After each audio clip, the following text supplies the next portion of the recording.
Hey everyone, welcome back to my channel. Friends, Bollywood में controversy आती और जाती रहती हैं, लेकिन कुछ कंट्रोवर्सी ऐसी होती हैं जो सिर्फ गॉसिप नहीं बल्कि इंडस्ट्री के अंदर क्या चल रहा है बड़े चेंजेस भी एक्सपोज कर देती हैं। और करण जौहर के ये मास अनफॉलो इंसिडेंट उन्हीं कंट्रोवर्सी में से एक लग रहा है। जब लोगों ने नोटिस किया करण जौहर ने अपनी इंस्टाग्राम फॉलोइंग लिस्ट से कई बड़े बॉलीवुड स्टार्स को हटा दिया, सोशल मीडिया पे थ्योरीज की बारिश शुरू हो गई। किसी ने कहा दोस्ती टूट गई है, किसी ने कहा इंडस्ट्री में कोल्ड वॉर चल रहा है, तो कुछ लोगों ने आलिया भट्ट और धर्मा प्रोडक्शन के बीच टेंशन से जोड़ दिया। सिचुएशन वायरल हो गई कि करण को खुद एक्सप्लेनेशन देकर लोगों को समझाना पड़ा।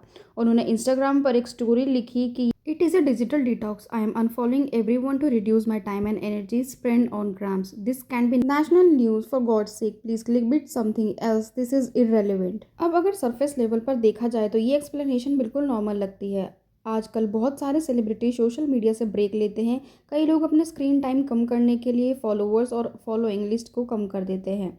लेकिन कंट्रोवर्सी यहाँ से शुरू होती है, क्योंकि अगर ये सिर्फ डिजिटल डिटॉक्स था तो फिर प्लेटफॉर्म इतना सेलेक्टिव क्यों नज़र आया। नॉर्मली जब कोई सेलिब्रिटी डिटॉक्स लेता है तो वो ये सबको अनफॉलो करता है या फिर अपने क्लोज फ्रेंड्स और फैमिली को फॉलो करता है। लेकिन यहाँ लोगों को जो पैटर्न दिख रहा है उसने कई नए सवाल खड़े कर दिए हैं, और इसी वजह से इंटरनेट पर स्पेकुलेशन और भी ज़्यादा बढ़ गई है। अब यहाँ एक इंटरेस्टिंग बात समझना ज़रूरी है। बॉलीवुड सिर्फ फिल्म का बिजनेस नहीं, ये परसेप्शन का बिजनेस है। आज के डिजिटल एरा में लोग सिर्फ मूवी नहीं देखते, वो सेलिब्रिटी की फ्रेंडशिप, राइवली, पार्टीज और सोशल मीडिया की एक्टिविटीज़ को भी क्लोजली ट्रेस करते हैं।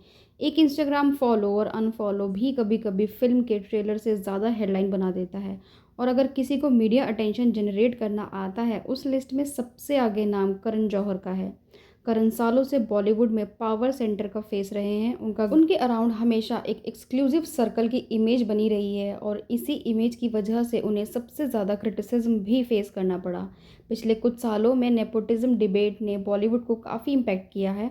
ऑडियंस का एक सेक्शन मानता है कि इंडस्ट्री में आउटसाइडर को भी इक्वल अपॉर्चुनिटी मिले, और जब भी नेपोटिज्म की बात होती है तो करण का नाम सबसे पहले डिस्कस किया जाता है।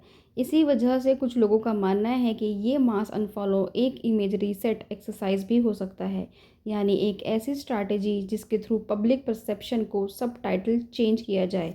अब ये सच है या नहीं, इसका कोई ऑफिशियल प्रूफ नहीं है, लेकिन इंटरनेट पे लोग इसी एंगल को लेकर सबसे ज़्यादा डिस्कशन कर रहे हैं। और ऑनेस्टली देखा जाए तो टाइमिंग भी काफ़ी इंटरेस्टिंग लगती है। रिसेंट ईयर्स में ऑडियंस का टेस्ट काफ़ी चेंज हुआ है।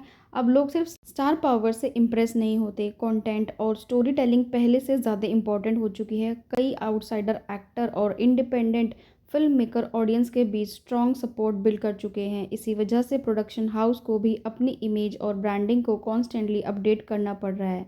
यहीं कार्तिक आर्यन का एग्जाम्पल काफ़ी इंटरेस्टिंग है। एक वक्त था जब कार्तिक और धर्मा प्रोडक्शन के बीच काफ़ी कंट्रोवर्सी हुई थी, लेकिन आज दोनों एक बार फिर प्रोजेक्ट पर काम कर रहे हैं साथ में। ये दिखाता है कि बॉलीवुड में परमानेंट फ्रेंड्स या एनिमीज़ कम होते हैं। यहाँ अल्टीमेट बिजनेस और ऑडियंस सेंटिमेंट सबसे इम्पॉर्टेंट फैक्टर होता है, और इसी वजह से सोशल मीडिया पर होने वाली हर एक्टिविटी को लोग बिजनेस स्ट्रैटेजी से प्रोस्पेक्टिव से भी देखते हैं। और यहाँ पर एक और इंटरेस्टिंग बात यह है कि एक सिंपल से इंस्टाग्राम अनफॉलो ने बॉलीवुड के कई पुराने डिबेट को फिर से जिंदा कर दिया है। Nepotism, star system, PR culture, industry politics and public perception, एक छोटा सा सोशल मीडिया एक्शन इन सब टॉपिक्स को फिर से डिस्कशन में ले आया है। और शायद इसी वजह से ये इंसिडेंट सिर्फ गॉसिप स्टोरी बनकर नहीं रह गया।